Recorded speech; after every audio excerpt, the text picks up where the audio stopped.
अस्सलाम वालेकुम व्यूअर्स, कैसे हैं आप। उम्मीद है सब खैरियत से होंगे। आ जाओ जिन्हें जिन्हें टूबल तो नहाना, ठंडे हो जाओ साफ सुथरे पानी च।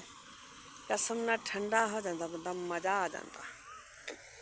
हर पासे पानी पानी है पिया, चरिंद परिंद भी जेह्ड़े ने ना कसम ना गर्मी नाल बेदल होए ने। दूर दूर तक कोकड़ियाँ बतखां बगले तुरे फिरन डे। चलो मेरा बेटा भी नहाने लगा है, हम भी नहाएंगे। नहीं ये गंदी जगह मिट्टी है जहाँ पे। तो गर्मी बहुत पैन रही है भाई, बहुत गर्मी पैन रही। अरे हम जामा ऊपर करो ते किन्ना किसे मजा आंदा पानी च।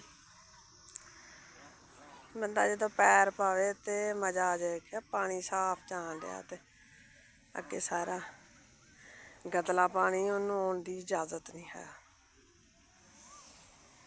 गर्मी बहुत पैन रही है तो की करे दुनिया भाई, कित्थे जावे। अल्लाह ताला माफ़ करे कि कहर बहुत गर्मी पैन रही। बाकी अज की गल ये आ कि अपने शौहरां नाल नरमी नाल पेश आना चाहिए। जे असी तवक्को करते हैं ना कि वह साडे नाल नरमी नाल पेश आउण, ते सानूं भी चाहिए कि असी अपनी जुबान ते कंट्रोल करिए ते नरमी नाल पेश आइए। उन्हें थोड़ी जिन्नी ना साह लैण की इजाजत देइए। कई औरतां मैं वेखियां ने कि वह साह घुट लैंदियां बंदे दा ते बड़ा जुल्म करदी। हालांकि वो ये तवक्को करन दी होंदियां कि सानू पूरी आज़ादी चाहिए, ते पर बंदे नूं साह भी अपनी मर्जी नाल लैण दी इजाजत नहीं है। ते ये गल बड़ी गलत आ।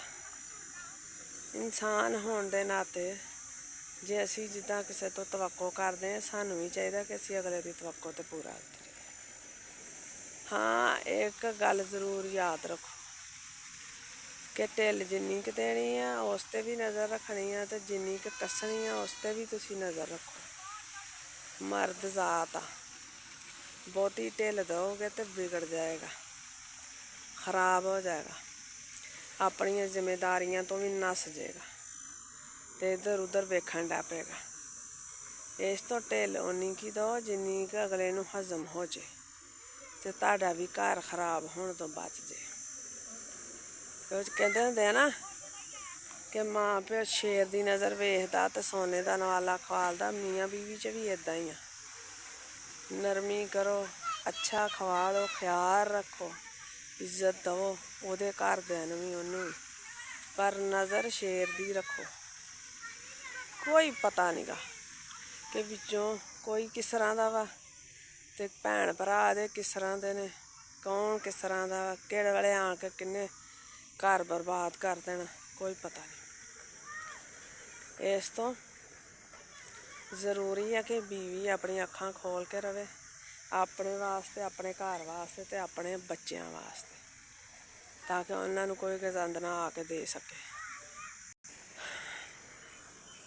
जड़ियाँ बीवियाँ उक्का ही मासूम जियां चुप करके बन रहिंदियां ने ना, वो याद रखो बड़ा जलील हुंदियां जे।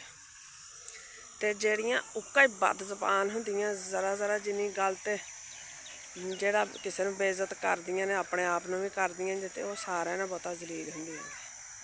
हमेशा इंसान नूं दरम्यानी रास्ता वेखना चाहिए। अपना ख्याल रखो, खुश रहो। ये सी साडी अज दी गल।